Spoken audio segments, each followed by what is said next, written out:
This chapter is called Capture.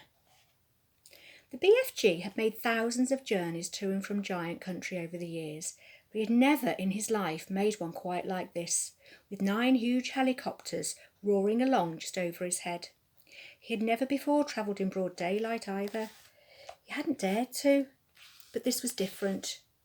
Now he was doing it for the Queen of England herself, and he was frightened of nobody.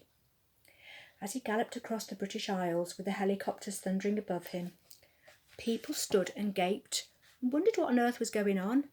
They had never seen the likes of it before, and they never would again. Every now and then, the pilots of the helicopters would catch a glimpse of a small girl wearing glasses, crouching in the giant's ear and waving to them. They always waved back. The pilots marvelled at the giant's speed and at the way he leapt across wide rivers and over huge houses. But they hadn't seen anything yet. "Be careful to hang on tight," the BFG said. "We's going fast as Fizzlecrump." The BFG changed into his famous top gear, and all at once he began to fly forward as though there were springs in his legs and rockets in his toes. He went skimming over the earth like some magical hop, skip and jumper, with his feet hardly ever touching the ground. As usual, Sophie had to crouch low in the crevice of his ear to save herself from being swept clean away. The 9 pilots in their helicopters suddenly realised they were being left behind. The giant was streaking ahead. They opened their throttles to full speed, and even then they were only just able to keep up. In the leading machine, the head of the Air Force was sitting beside the pilot. He had a world atlas on his knees, and he kept staring first at the atlas, then at the ground below, trying to figure out where they were going. Frantically, he turned the pages of the atlas. "Where the devil are we going?" he cried. "I haven't the foggiest idea," the pilot answered. "The Queen's orders were to follow the giant, and that's exactly what I'm doing."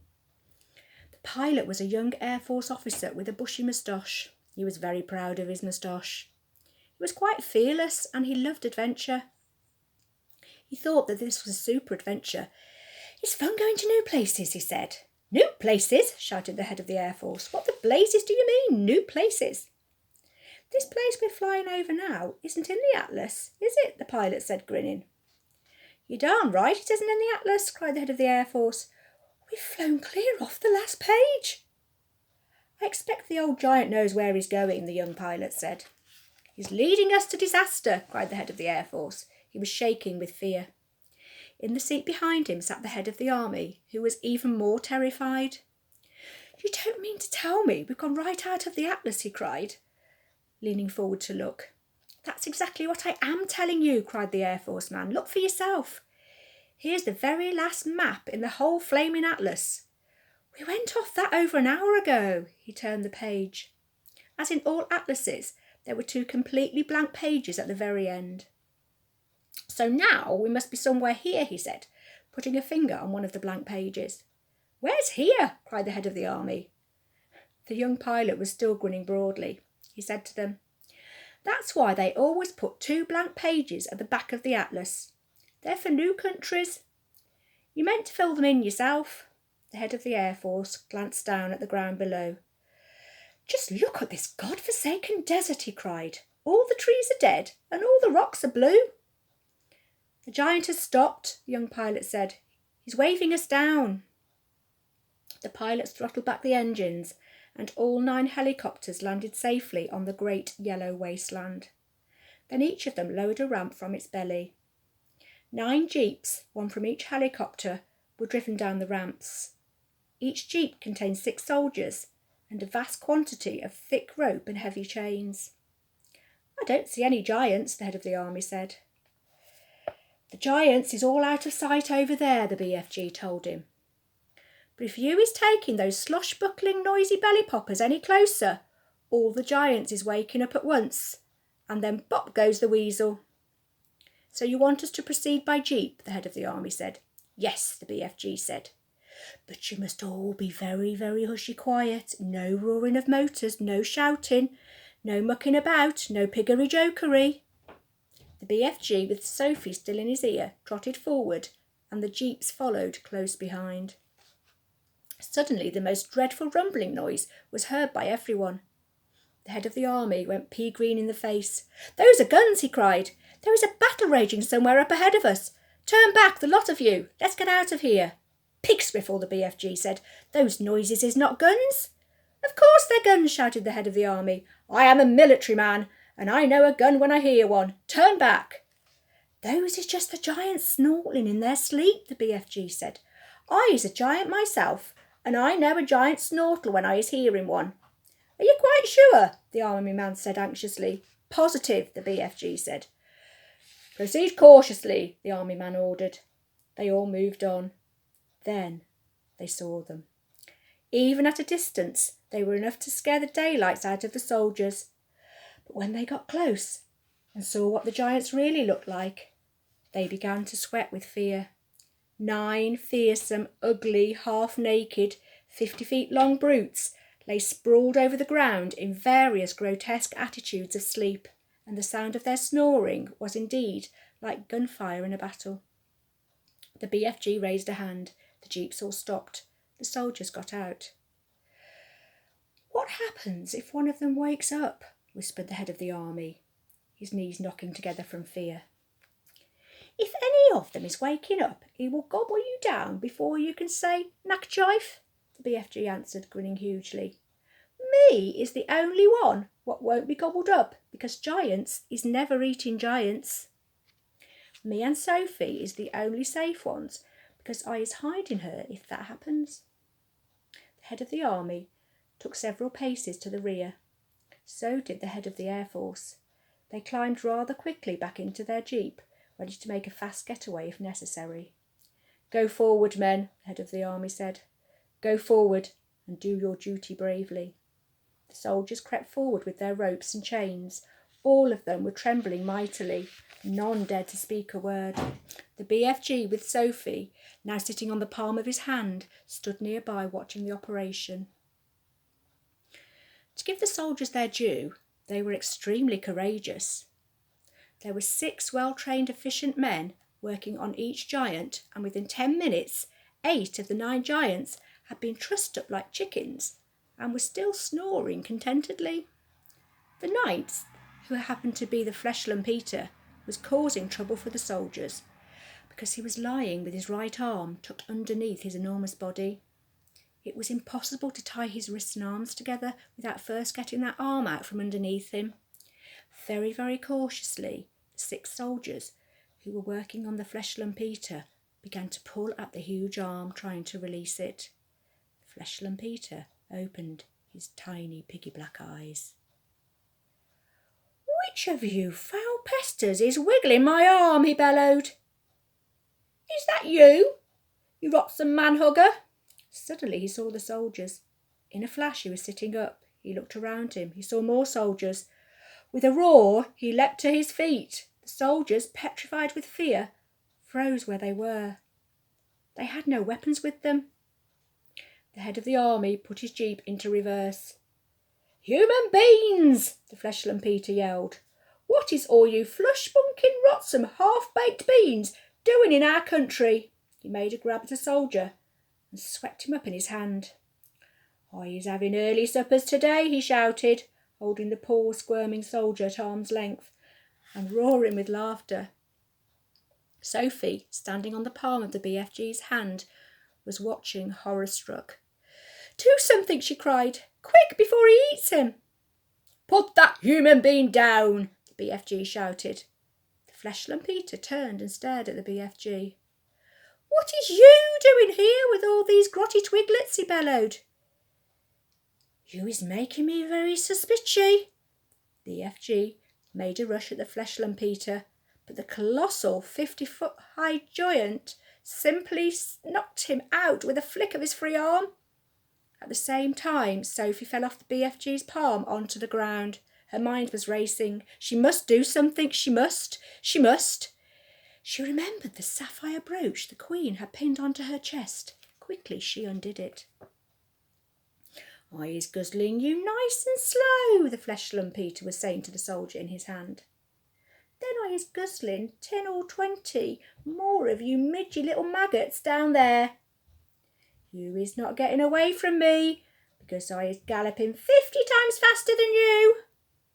Sophie ran up behind the Fleshlam Peter. She was holding the brooch between her fingers.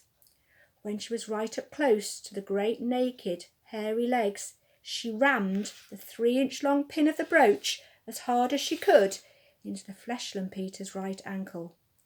It went deep into the flesh and stayed there. The giant gave a roar of pain and jumped high in the air. He dropped the soldier and made a grab for his ankle. The BFG, knowing what a coward the Flesh-Lumpeter was, saw his chance. "You was bitten by a snake," he shouted. "I seed it biting you." "It was a frightsome, poisonous viper." "It was a deadly, dangerous screen viper." "Save our souls," bellowed the Flesh-Lumpeter. "Sound the crumpets.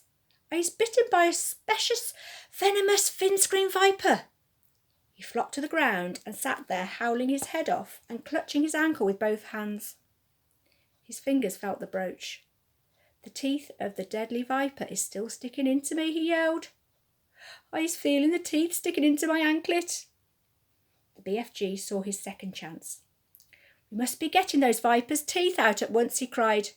"Otherwise you is deader than duck soup. I is helping you." The BFG knelt down beside the Flesh-Lumpeter.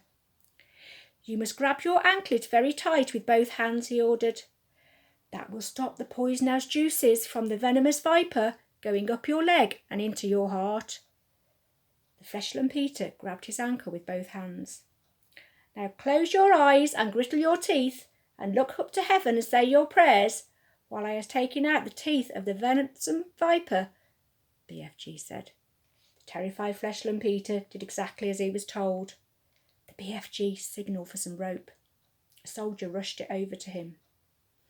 With both the Flesh-Lumpeter's hands gripping his ankle, it was a simple matter for the BFG to tie the ankles and hands together with a tight knot. "I's pulling out the frightsome viper's teeth," the BFG said as he pulled the knot tight. "Do it quickly," shouted the Flesh-Lumpeter, "before I is bitten to death." "There he is," said the BFG, standing up. "You can look now." When the Flesh-Lumpeter saw that he was trussed up like a turkey, he gave a yell so loud that the heavens trembled. He rolled and he wriggled, he fought and he figgled, he squirmed and he squiggled, but there was not a thing he could do. "Well done you," Sophie cried. "Well done you," said the BFG, smiling down at the little girl. "You is saving all of our lives." "Will you please get that brooch back for me?" Sophie said. "It belongs to the Queen." The BFG pulled the beautiful brooch out of the Flesh-Lumpeter's ankle. The Flesh-Lumpeter howled. The BFG wiped the pin and handed it back to Sophie. Curiously, not one of the other 8 snoring giants had woken up during this schmozzle. When you is only sleeping 1 or 2 hours a day, you is sleeping extra doubly deep, the BFG explained. The head of the Army and the Air Force drove forward once again in their jeep. "Her Majesty will be very pleased with me," the head of the Army said. "I shall probably get a medal. What's the next move?" "Now you is all driving over to my cave to load up my bottles of dreams," the BFG said. "We can't waste time with that rubbish," the Army General said. "It is the Queen's order," Sophie said. She was now back on the BFG's hand. So the 9 jeeps drove across to the BFG's cave and the great dream loading operation began. There were 50,000 jars in all to be loaded up, more than 5,000 to each jeep, and it took over an hour to finish the job. While the soldiers were loading the dreams, the BFG and Sophie disappeared over the mountain on a mysterious errand. When they came back, the BFG had a sack the size of a small house slung over his shoulder. "What's that you've got in there?" the head of the army demanded to know. "Curiosity is killing the rat," the BFG said, and he turned away from the silly man. When he was sure that all his precious dreams had been safely loaded onto the jeeps, the BFG said, "Now he is driving back to the belly poppers and picking up the frightsome giants." The jeeps drove back to the helicopters. The 50,000 dreams were carried carefully, jar by jar, onto the helicopters. The soldiers climbed back on board, but the BFG and Sophie stayed on the ground. Then they all returned to where the 9 giants were lying. It was a fine sight to see them, those great air machines hovering over the trussed-up giants. It was an even finer sight to see the giants being woken up by the terrific thundering of the engines overhead.